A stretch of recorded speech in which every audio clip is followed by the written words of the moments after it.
misotro ny tsy fisotrony ary mihinany tsy fihinany ny vahoaka malagasy amin'ny zao fotoana izao. Mety mafaly le fiombahoaka, mety matezitra le fiombahoaka fa tsy maintsy entina isorany etona fa tena betsaka ny fandraisana andraikitra ataon'ny fanjakana ankehitriny indrindra fa ny filohan'ny repoblika. Efa iarahantsika mahita tsara kosa angamba ny olana goavana be amin'ny resaka fahatapahan-jiro sy rano eto Antananarivo renivohitry Madagasikara sy ireo faritra sasantsasany ankehitriny.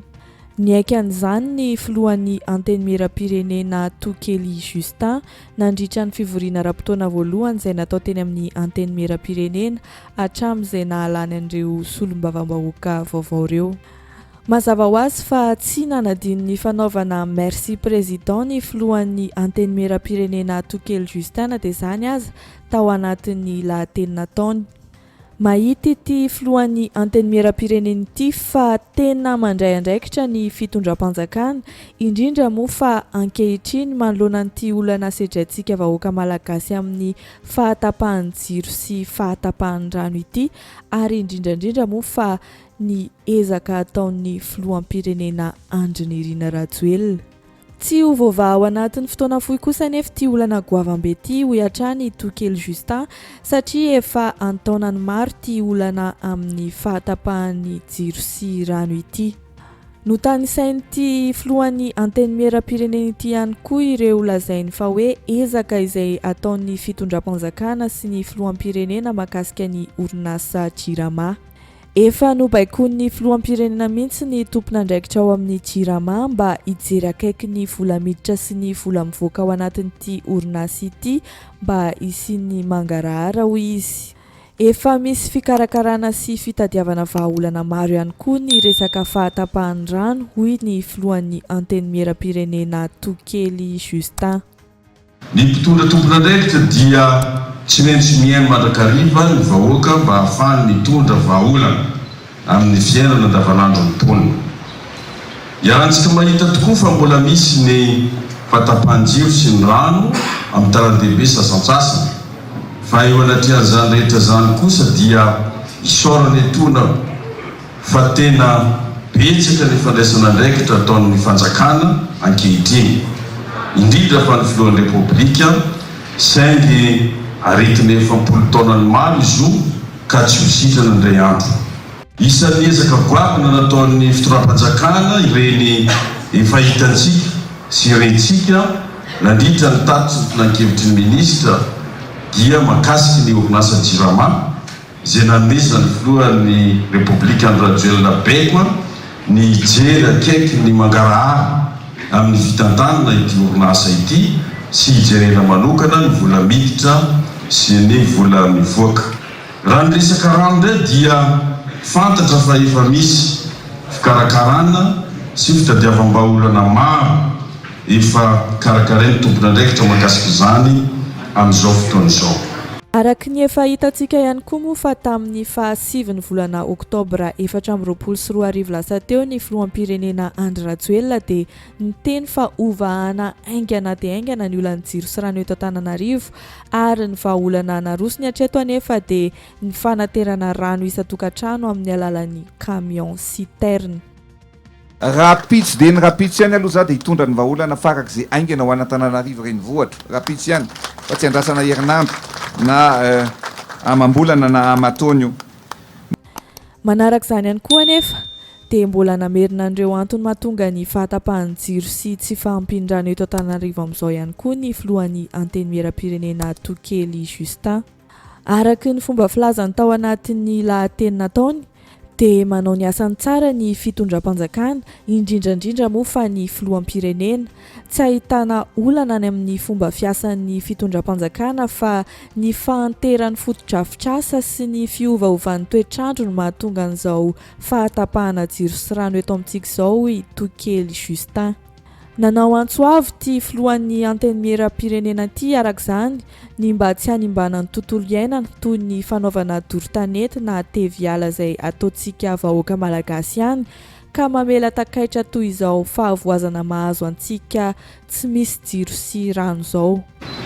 Fa na mahakasika ny jiro na ny momba ny rano dia manao antso avy amin'ny voaka malagasy izay aza simbena ny tontolo iainana ary atsahary ny teviala sy ny dodo tanety fa isika mianakavy ihany zao no mizaka ny vokana satria ankoatra ny voka-dratsy ny fivoavan'ny toetrandro sy ny fahanterany fotodrafitrasa dia mamela taketry-goavana io fanimbana ny tontolo iainana io ary isan'izany izao fahavoazana ara-jiro sy rano mahazo antsika izao.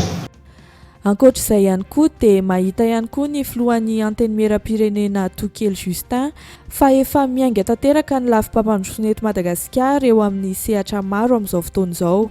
Efa be izay ny vita ho izy nandritra n'ity fivoriana ity, ohatra hoe teo amin'ny resaka fizahantany, ny fanavaozana ara-teknôlôjia, ny fampiroboroboana ny fotodrafitrasa, ny fanaovana lalàna vaovao, ny diplomasia sy ny sisa sy ny sisa. Ho an'ny vahoaka malagasy tsy ankalavika kosa. Raha manara-baovao isika ka mandinika amin'ny saina tony dia ahatsapa fa tena miainga sy miroso tanteraka amin'izao fotoana izao ny lafim-pampandrosoana eto Madagasikara. Voakasika izany avokoa ny sehatra rehetra toy ny fizahantany, ny fanavaozana ara-teknôlôjia sy ny digitalisation, ny fampiroboroboana ny fotodrafitrasa, ny fanaovana lalana vaovao sy ny lasety-kojakodrana, ny fambolena ny fiompiana ary ny jony sy ny industrie, ny indrindrandrindra fa eo amin'ny lafiny ara-diplomasia sy ny sisa tsy voatanisa. Fe efa be ny vita fa ny sisa manaraka eny ihany amin'ireo mbola tsy vita sy tokony atao. Nodisoan'ny filohan'ny mpanohitra ao amin'ny antenimieram-pirenena avy hatrany ny filazana nataon'ny filohan'ny antenimieram-pirenena Tokely Justin iny hoe mandroso i Madagasikara. Vahoaka efa mihinana tsy fihinana sy misotro ny tsy fisotro no zavatra hita eto amintsika eto izao, vahoaka mijaly hoy sy teny Randriana Soloniaiko.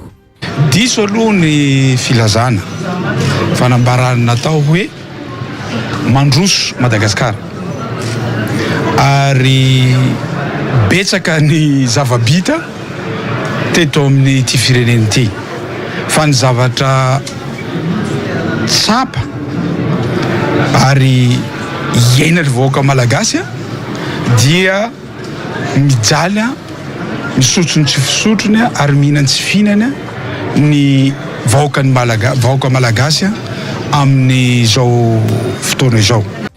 Ny solombavam-bahoaka Roland Ratsiraka kosa dia mahita fa ny vola ny tena olana eto amintsika, olana ara-bola izay avy amin'ny fitondrana eto amintsika ihany anefa izany. Mbola nampiny ihany koa fa hoe midona mirindriny ity fitondrana ankehitriny ity. Tsy misy mandeha amin'izay laony ny fitantanana eto Madagasikara. Olan'ny rano avy ary moa dia tsy voavahan'ity fitondrana ity araka ny tokony ho izy fa mitatitra rano amin'ny camion citerne no mba vahaolana hitan'ny fitondrana.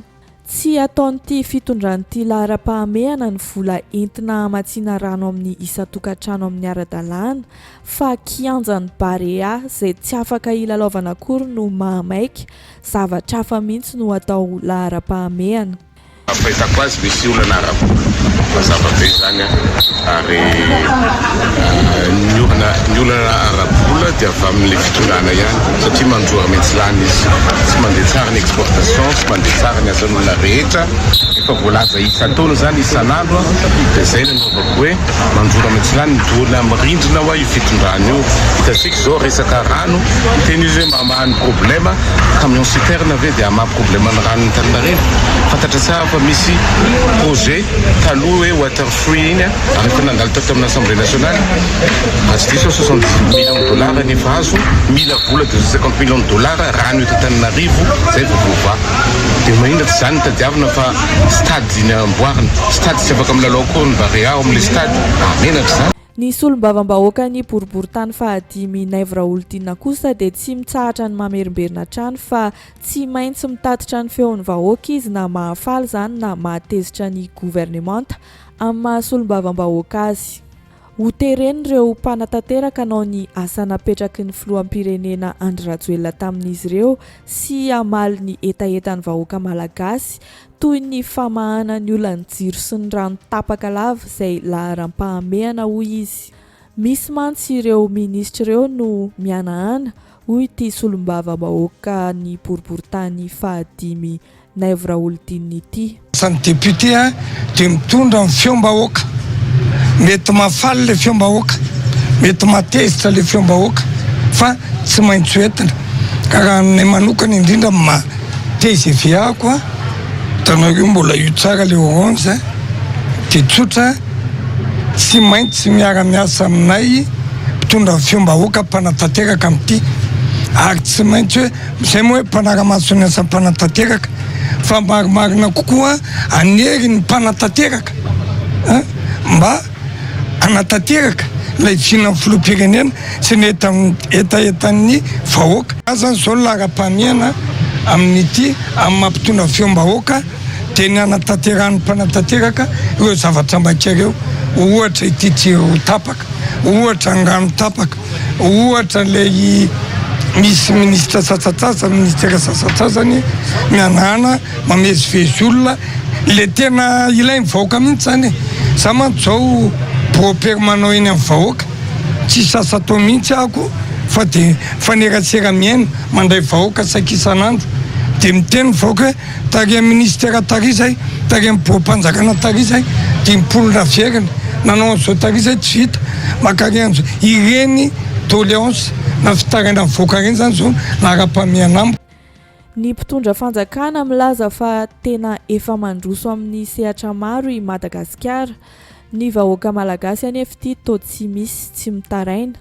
Ny filana fototra toy ny jiro sy ny rano fisotro madio fotsiny aza tsy ahitana vahaolana maharitra hatramin'izao. Marina fa efa tamin'ny taona 2024 ny filoha Andry Rajoelina no nipetraka teo ary tsy mbola voavahan ny olana hatramin'izao taona 2022 izao. Arak'izany, toa mahalasa saina ihany ny fahitan'ireto mpitondra fanjakana reto hoe mandroso i Madagasikara. Zay indray ny video antsika androany, misaotra antsika nanaraka hatramin'ny farany, aza adino ny misabone sy manao j'aime ny video dia amin'ny manaraka indray.